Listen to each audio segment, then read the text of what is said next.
Billy, it's over.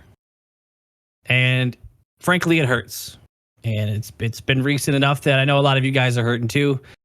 But we're going to take a moment today and talk about why, even through all the pain of the recent elimination, that we do believe that this season overall was a success. So before we do, if you disagree, that's totally valid. And we would actually really like to hear why you think that. So feel free to keep that discussion going in the comments or join the Discord. Either way, totally open to hearing why you would think that way. But we're going to take some time today and talk about why we believe that even with the recent pain, because, you know, that recency bias of the feeling of missing and looking at the games that you should have won, it's going to be easy for that to change how you're feeling.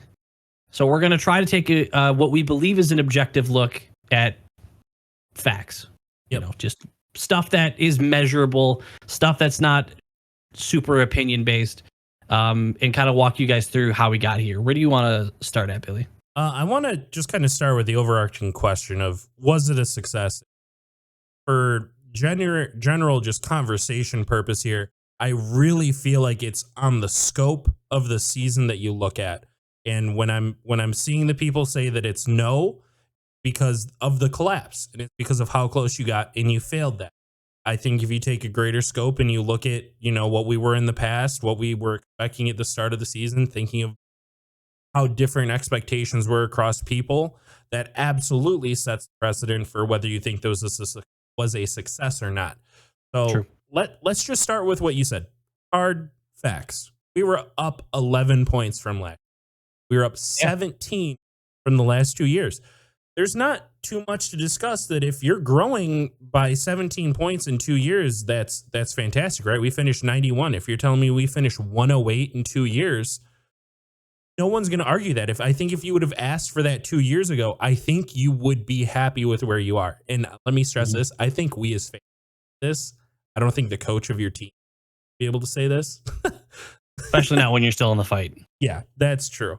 And we quite literally got as close as you possibly could to be making it into the playoffs and didn't. But we're both talking by minutes like of games. measurement of points and time. We were not eliminated from the playoffs until like the end of game 82 from someone else, like, you know, from the Capitals and Flyers game. Yep. That's, you know, and that's my biggest one. So I guess if we can knock that one out really quick is,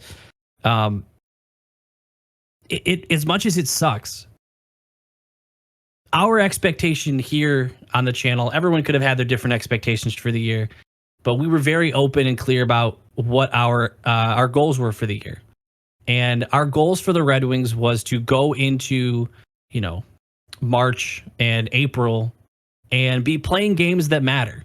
Be still in the mix. Don't be eliminated yet, because in recent years, you haven't been able to enjoy that. You haven't been able to enjoy games that feel like playoff atmosphere. And if you missed it, go watch the highlights of the second to last Wings game, or even the ones leading up to it. It was a playoff atmosphere for the first time in that arena for this team. And that's what we asked for. And sometimes you got to recognize exactly what you asked for. And we asked for meaningful games. We didn't necessarily say win the meaningful games, because that would be a step further of making the playoffs and advancing.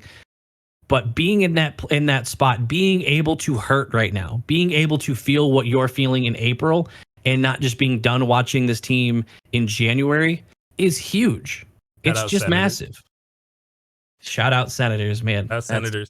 It's that season goodbye away a month and a half ago. You're lucky we're not that petty. We have some old tweets we could go back to, but we're not gonna go that far. But so I know it hurts because we're feeling it too, and you know, my stomach definitely hurt at that last watch along. But this is what we asked for, and I think going forward, next year would be the year for me. And I think most Wings fans would feel the same, that if you don't make it next year, you either stay the same or you regressed. So if there's any extra positive to take going forward, if you still believe this is an ascending flight, playoffs are in our very near future. Just barely missed it this time. And if you're not feeling that, I think it's pretty justified, but we'll talk about that a little later. Other just objective things, we landed good talent. Like Steve Yzerman found ways to not lose too much in a trade for Alex DeBrincat. It was kind of the perfect storm. We talked about that plenty on how every single thing went Steve Yzerman's way through that deal. And moving forward, you hope that it doesn't require the perfect storm for him every time to make a move. But we also were the landing spot for Patrick Kane. And to me, that's a big sign that I know he had other suitors. I know he probably had opportunities to make more money, and we're going to have a video on whether we think Kane's going to stay or not and kind of insight into that too. But I know you mentioned it in our Discord today. Shout out if you're not in the Discord, click down, join our community, talk Red Wings through this offseason, is that becoming a place that free agents want to sign and no longer just being the getting what we can, but getting what we want, getting what we need. It's becoming true. And no longer no longer getting a player just because we paid twice as much as another team would. Being a destination, being a team on someone's list before the offer is made. That's huge for Patrick Kane, who could go anywhere. You know, if you wanted to, chase a ring, this isn't the team you join to chase a ring. It's just not. We could be excited and say we were trying to make the playoffs, but if his number one priority was getting a ring, he had options. He could have gone anywhere, especially for how much he took. He could have gone just about anywhere. So, and that's I don't know if we were planning on specifically talking about. We're going to do another video on whether or not Kane would come back. So I'll save it for that. But the short of that is, I think there is reason for optimism that it might not be the last time you see Patrick Kane in Detroit. Yep, I'm with you on that. And a lot of that leads to just changing the culture and winning. Like that was one of the big reasons why I think Steve went out and made the signings that he did. Is that as much as we wanted to sit in our chairs here and sit on our couches at home and say, oh man, we need Danielson. Oh man, we need Kosa. What's Kosa doing? Why isn't Bergeron up? Where's Casper? We were screaming for Bergeron at the start of the season. This wasn't there. We accepted it. We got over. Where's Edmondson? All of this, like bringing in people who have won, bringing in people who have played in the NHL, it proved its value to us this year. Did we fall short? Yeah, that we still have holes. We didn't fix every last little bit we could. But man, Steve Yzerman went out and found goals. He didn't find a 40-goal scorer. He didn't find a 50-goal scorer. But we had the most 20-goal scorers in the NHL. This dude moneyballed it. Yeah, this guy moneyballed it. Like a great example of a moneyball signing was bringing in someone like Sprong. Someone who doesn't have a lot to offer in a ton of different areas. No disrespect. But that was what he brought in. He brought in someone who wants to shoot the puck. And yeah, he definitely had some slow moments in the year, but he was a guy that would just come up with a goal when we needed it. And he was a guy who liked to shoot the puck. That's just one example of Yzerman seeing something we were short on, finding someone that maybe wasn't great at everything, but could do that, and trying to build a team around that. And it's tough to be upset about that. Yeah, I don't feel like, and people can have their own opinions on it, I don't think on our forward lineup, there was a player that you look at and said, how are they playing in the NHL? Like, how are they actually up here doing what they're doing? I could see the argument for Zarnik. I could see it for Ashton Reese, but I'm pretty sure Ashton Reese. You're going to say on defense. I mean, there's definitely some names. Yeah, that's definitely where we lack. In goaltending, we also lack pretty objectively. But I'm just looking at our offense and what we signed there. So, like, changing that culture, bringing in guys that you can put around a Joe Veleno where he can become a little better. Did Joe Veleno take a huge step? No. Did he take a step, though? Yes. So, if you start looking at some of these young players, we weren't even sure he was going to be on the team. Yeah, going into the year, I think he would be. Like I think we had him left off our lineup projections going into the year. So for him to take that step, that's big, and I'm happy that Yzerman didn't give up on someone like that, because he proved to be an asset. Yep, and talking about just some young players that started coming up and doing well, Raymond Insider. Like Raymond had he had a year. Raymond had a breakout year. That was, oh my gosh, yes. Was he on our breakout list? I can't remember. We'll have to go back and look at that. I don't think so. Well, may have. No, never mind. Don't go back and look at that. He was on the list. Don't look at Twitter. Don't do that. I'm pretty sure we said Bergeron would score like 30 goals. I don't know. We had high hopes for Berger. We did not say goals. We went hard on assists with him. I think we still had him at like 14 goals or moderate, like but yeah, like the young players are starting to come up. They're starting to do well. Ed started to do well towards the end of the season. It's, growing them, actually having them become NHL ready rather than just tossing them in the fire and saying, let's hope something happens. Because he looks comfortable. Yeah. How many other teams in the playoffs right now, guys, have you seen them just put out a bunch of young players and say, let's see what happens, and it works out? Those teams were done 2 months ago. Yeah, it's tough. Like filtering in some veteran talent. Like I loved what Steve did there. And another pretty objective thing, I know that we kind of went on some opinion-based things. So let's put it back on the tracks of objective. I said it for a while now. The East is a blender. Well, I got worse news for us. The Atlantic is at the bottom of the blender. Okay. It's getting chopped up. It's where the blades are. All right. We went through and we did the math and we calculated up as of today, Thursday. So the Thursday night games have not completed. There are still more points to be shared through this, but it doesn't change the point though. Yeah, no, it does not. Nothing's going to change that dramatically through this. The Atlantic through the entire season, all their teams points put together for each division. The Atlantic is at 758. The Metro's at 732. The Central's at 732. And the Pacific is at 670. There is almost a 100-point difference between the worst division, the best division. We're in the best one. That is massive. That's insane when you consider how much the divisional teams play each other and are just have games that just feed them their own points. So the separation is from divisions playing each other. So when you're telling us that we've almost got 100 more collective points in the Atlantic versus the Pacific, that's crazy that we lost to the Sharks. Yes, but this is what we said through the season, right? Is when you go to the West, when you play the Ducks, when you play the Sharks, no one else. That can't be your slump. That can't be your game off. You can have a game off with the Maple Leafs. You can lose 7-0 to the Maple Leafs and be like, well, someone else is also going to lose to them, like the Capitals will lose to them. Only it doesn't matter. But when the Capitals go west, they beat the Kings, Ducks, and Sharks in 4 nights or whatever, and you go over there and you're like, well, we lost to one of them in OT and lost to the other one. Just missed out on 3 points, and 3 points get us in the playoffs. So yeah, just our division is a complete mess, and I don't see that changing moving forward. But it is an objective thing on how we can continue to grow in this division is impressive. I could make the argument the Atlantic is going to combine for more points next year than this year. I don't know about the separation, but I think there's a higher chance. We won't get to go too deep into this, but I think there's a higher chance the bottom of our division gets better than the top of our division falls. But so now let's flip the coin, Josh. Let's play a little devil's advocate for our own opinion. And I can sympathize and I can see why people feel the way they do in this not being a success. And I think the most popular thing that I've heard on our radio stations and people calling in to those stations and even comments just across the internet entirely, even from fan bases that are not the Red Wings making fun of us for losing, it's that it's year 5 of a rebuild and you didn't make the play. I'm going to turn into a complete Steve apologist here. 100% going to. And I think there's a subjective reason and an objective reason. Subjective would be what Ken Holland left was actual poo-poo.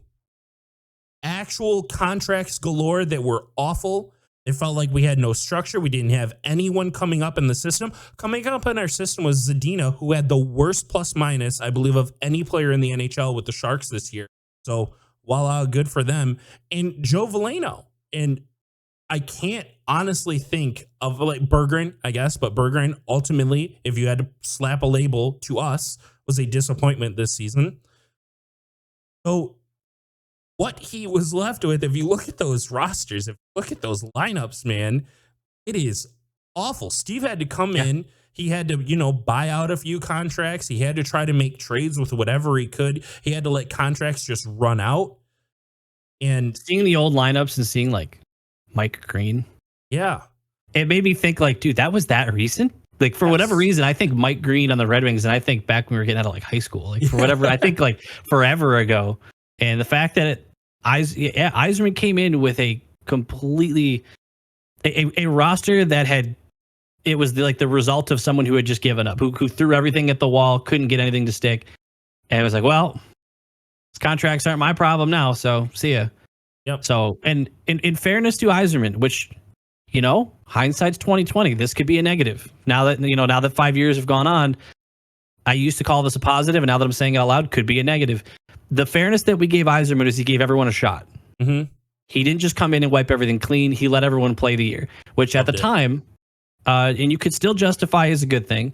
But at the time, especially, we're like, hey, that's cool that he's giving everyone a shot to earn their spot rather than just buy out, trade for nothing, buy out, trade for nothing, and just scrap the roster. At the time, it definitely seemed like a really, a classy thing to do, an honorable thing to do, to not just come in and, flip tables and send everyone packing. You could make the argument that may have slowed the progress down by a season. That is possible. Yeah. So I'll be open and say that, yeah, that's very possible that slowed things down. It's still a classy move. Yep. And honestly, you never know. Relationship building at a GM level could justify that, loss of progress. It seems like a lot of people have a lot of respect for Yzerman and what he does. It seems like a lot of Detroit GMs lately, especially, have gotten really good at, building a good relationship with players when they let them go, when they bring them in. Yep. I think that's important. So I guess it determines, is that worth it? Is that worth it to you? Some of you might say absolutely not. Me, I'm a little more on the fence than I would have been. At the time, I was definitely 100% for it. Now I could definitely look back and go, that person wasn't staying. Like, we probably could have moved forward. Like, but that's also coming from someone who knows that we're going to miss the playoffs 5 years in. So yeah. Do you think that has any influence on how much Lee gives people now? Is that he is willing to wait out longer than maybe you would want or expect? No, I think Yzerman does give me the vibes of, if you're not it, you're not it. He gives me the vibes of, he doesn't give me the Ken Holland vibes of, I don't think I'll put you this way. If you took this exact roster situation, not this one, sorry. If you take the 2010s roster situation and put Yzerman behind the wheel, I don't think we're re-signing Cleary like 2 of those years. You know what I mean? That's fair. Yeah. I don't think I think he would be the guy who would respectfully shake their hand and be like, it's been a good ride, we're going to move on, instead of keeping the band back together and hoping you can just string something together. All right. So out of the subjective on Yzerman, objective, the NHL draft is different than, I believe, the 2 other major, I'm going to call like very popular in the NBA and NFL. I can't speak too much to the MLB. I believe it's kind of similar that you can have guys that develop real long. But we are drafting in the NHL 17 and 18-year-olds in that first. Some like kids that are in college, playing juniors, everything. They are very, very young. And it is not an expectation in the NFL or NBA or MLB for an 18 or 19-year-old player to come to the professional level and have an impact and be on the roster. It's unheard of. So to answer that, MLB is similar to the NHL in the sense that when someone gets drafted, they're probably staying in school or they're playing at a single A, double A. It will be even a top pick will likely be years off. Okay. And then there could be some Shohei Ohtani. I saw his name in like MLB 17. Okay. Like, so there's perspective. So one of the best in the world took time. It's that they don't just do amazing. And then it's impossible in basketball and football because they go to college. Yep. In both of those, they are expected. They go to college for at least a couple of years, usually, before they get drafted. Yep. So yeah, there's almost no scenario where you're drafting an 18, 19-year-old and they're coming in and making an impact, let alone in hockey. That is a sport that the development just needs to be there. Yes. And it seems hockey drafts also seem kind of shallow compared to like NFL draft. You can get a lot of starters in the first and second round. Well, I feel like in the NFL, all of your talent is condensed. You're not, taking someone from a college like that isn't in college. You're not drafting someone not in the US. For hockey, you're drafting across the world. You've got all of Europe, you have all of Russia, like you have the US, you have Canada. It's so much more space. It's got to be so much more difficult, and that's why I think you find the bigger gems later in the draft. Like you're not finding a Datsuk in an NFL draft. I think Brock Purdy might be like Brock Purdy, maybe, but that might be a completely different discussion. But pretty objectively, like, yeah, you're not drafting these 17 and 18-year-old players to perform at the professional level right away. So when we draft Casper and I don't see him in his second year, and I look and I see that he's like 19 years old, 20 years old, I have no panic whatsoever. I don't have this guy needs to play. The people who are getting to that level is like Berggren. If Berggren's not playing in the NHL next year, what happened in the development? Where did something go wrong? Like Valino, Seider, Raymond, Zadina all got thrust into the NHL at early ages. And I think you can objectively say that their developments are different because of the talent we put around them. We're not drafting. Just for perspective, Raymond, 22 years old, just put in 31 goals for us and was insanely clutch down the stretch. 72 points and played all 82 games. Did not miss a game. So he's on pace. Like you could say if he even slightly improves, you got a point per game guy at 23 years old next year. Like he's already that close. Yeah. So on the side of no, I can sympathize with a lot of it. If I hear year 5 of rebuild out of your mouth, I quite honestly throw it straight into the garbage because it doesn't feel like you're actually thinking about what you're saying when you say it. Because it's going to take longer and you have to look at what was given to you going into it. Next thing, we said one of the good things was that we signed veterans and it helped players develop and they brought scoring and it changed the culture. Are any of those real long-term solutions? Daniel Sprong, Fisher, Petrie, Hall, Mata. Are you asking if they're long-term solutions? I mean, it's pretty simple that they're not. Oh, yeah. Right? Like that. Those are clearly, well, those are signings that go back to what you said about a priority being, and I pushed this. This was something I pushed in our Discord, especially all season. And I had so many people at our watch longs fight me on this. Changing the culture is so valuable. And that's what those signings did. Because you could easily have brought up Casper. You could have easily brought up Danielson, Edvinsson all year long, and our season would have been over 3 months ago, and we wouldn't be having this discussion. We'd be having a totally different discussion about, well, let's see if the prospects get better. The culture got changed, the expectation got changed. People saw what this team looks like and what this arena, what this fan base looked like when we're that close. And those are all things that are considered when free agents are coming around. So those are, you could say those are short-term and long-term investments. Those are short-term in terms of immediate effectiveness on the ice.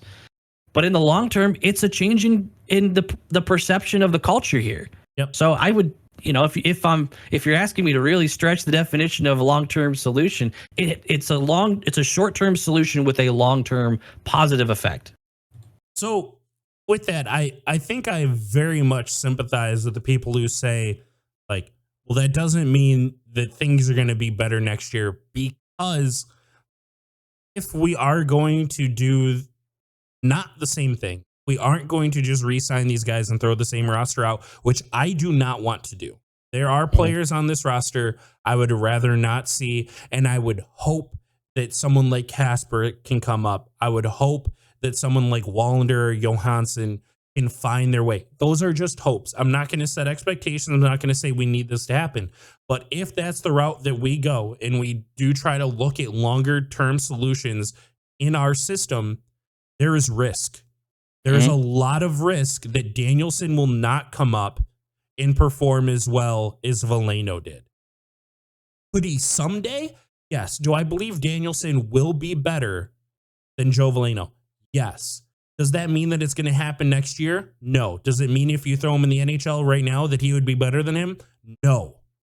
I am all for giving it time to progress these players and trusting Steve on when they need to go in, because we have not seen him make the wrong decision with that yet.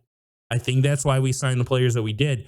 But looking into next season, there's no promise that whoever we bring in is going to perform as well this year. There is no, I think, goal scorer that we're going to go acquire and then suddenly this is saved. Or everyone keeps asking for a goalie. That's what we should focus on here regarding going into next year. Goalie. Kosa. Where's Kosa? It's taking his time. And we have seen that giving him time at each level has produced well. When he was struggling in juniors after we signed him, you and I were concerned. Then he got better at the end of that year. I remember he made a really good run in the playoffs, and you're like, okay, that's good. He faced adversity, he faced tougher competition, he got better through it. Then he goes to Grand Rapids, and I remember he started off hot, and then I heard real bad things for a while, and then he ended. I'm pretty sure he's doing really well right now. So is he on an entry contract? Is that when does his, I guess, rookie contract actually expire? I believe you have 4 years after he's drafted. Okay, so what, do you have 2 seasons left then technically? Yeah. Okay, so that makes me happy, because if there was one, that's where I would throw in the concern of, because of what I said earlier, that's where Yzerman would be the guy to make a statement and be like, all right, not it, move on. Like, let's just carry on. I mean, we've seen it with the goalies. It's been a turnstile in this organization with goalies since he's been here. And rightfully so. I mean, not a lot of them. It was frustrating to struggle against Ned in Pittsburgh. Ned was someone I really wanted to work out here. I like Ned. So that would be a heartbreaker if Yzerman is seeing obviously way more than we are, and deciding that he doesn't see that future. So I think that'll be, I think an extension from him, even with it being an RFA and it being probably much easier. I don't even think he would do it if he didn't think he had a shot. So when that time comes, I think that'll be a message of, okay, this guy is probably going to be something we see at this level eventually. I would expect that next year, we talked about it in one of the recent watch-alongs, is that next year, I don't think we're going to have a third goalie that you're like, oh man, when are they going to go in? When are they going to play, that we had out of Reimer? I think that's going to be Kosa's spot.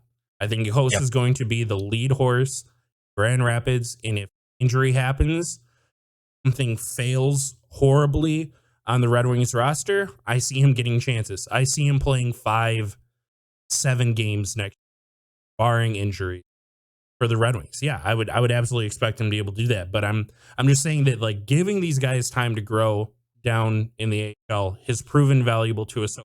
It did not prove valuable with Ken Holland. And because it didn't work with Ken Holland doesn't mean that it won't work with Steve Yzerman. It's not this untested, proven strategy in the NHL. It's very common. So the last one, and one that I completely agree with, and if this is what you are solely focused on, I completely get it. We collapsed. We had a 9-point lead on the Lightning in the playoffs. We had that #1 wild card looking real nice a month and a half ago. March happens, brutal. April, little better. You completely petered out. And to me, it was the second year in a row. And the person that I look to with this, and my feelings on this are not unknown, I look at coaching. I look to see, how does this happen twice? The first year, I'm a little more lenient. We sold some decent talent, and it didn't happen. Collapsed. We weren't going to make it anyways. We knew it. Locker room probably was plenty down. This year, and right before this collapse this year was a great win streak, like a very, very strong win streak that got a lot of our hopes really high. And I know you and I are in agreement on what went wrong, and I think a lot of it's the priority patch. So when they, I'll never forgive priority. I'll never forgive it. Not gonna get me. But yeah, just in general, it's very hard to look outside of that. I think it's very easy to look and say, oh man, we had it and we blew it. And you're right. And I look at Lalonde and I hold that resentment. I hold that anger that a lot of people hold towards the team. him. I hold it to our coaching staff. I hold it to Tanguay. I've read too many things on Twitter of like when Jeff Petrie was making boneheaded to us mistakes, someone backs it up and says, hey, this is actually the loan system. If that's the loan system, I want nothing to do with it. That if it's here for X's and O's and he's not the motivator, if that's kind of I our want to know outside who's in looking charge of in. what exactly. Like, I want to know how much. We'll never know this, but I would like to know how much he goes hands off with certain things that he puts, like, which is delegate. A good leader delegates, but a good leader knows when to stop delegating. Yep.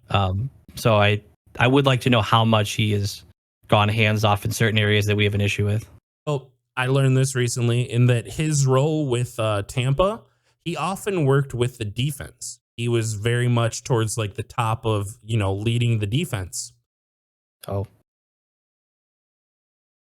Well, I think I got my answer, Billy.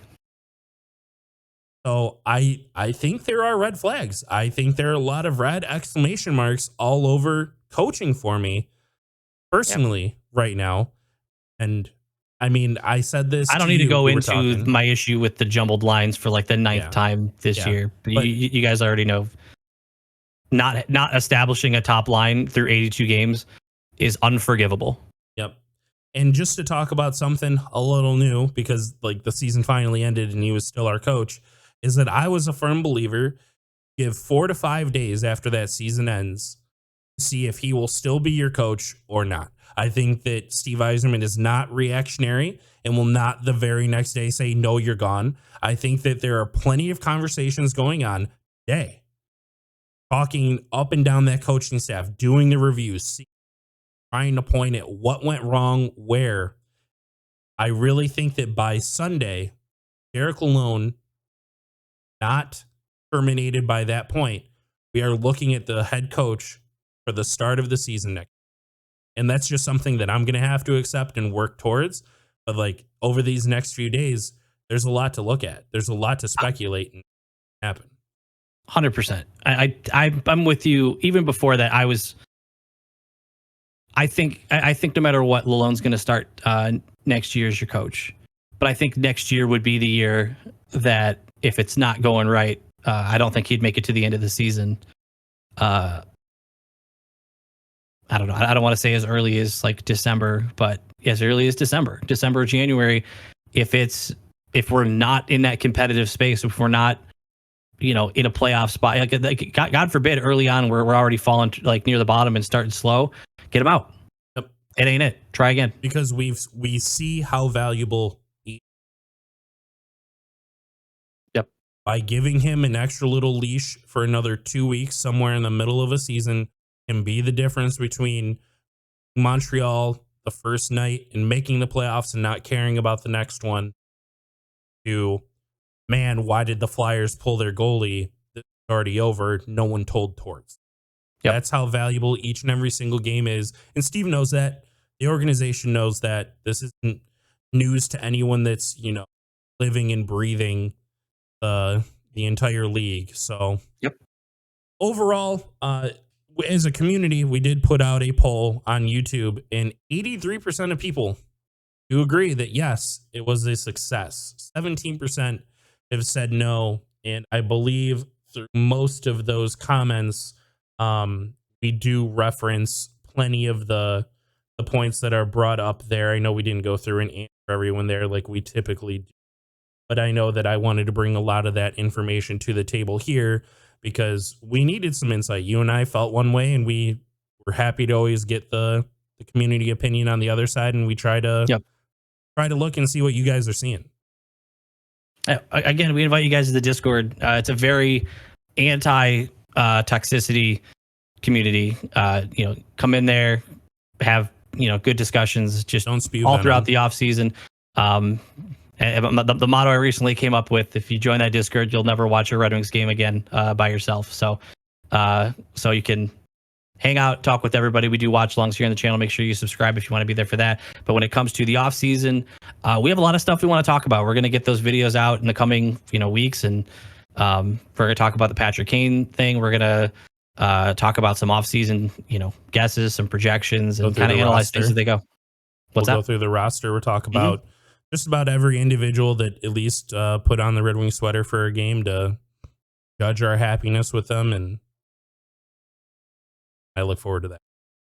Yeah, we got a lot of stuff planned for the offseason. We hope to have you there for it. And it's going to be tough watching these playoffs.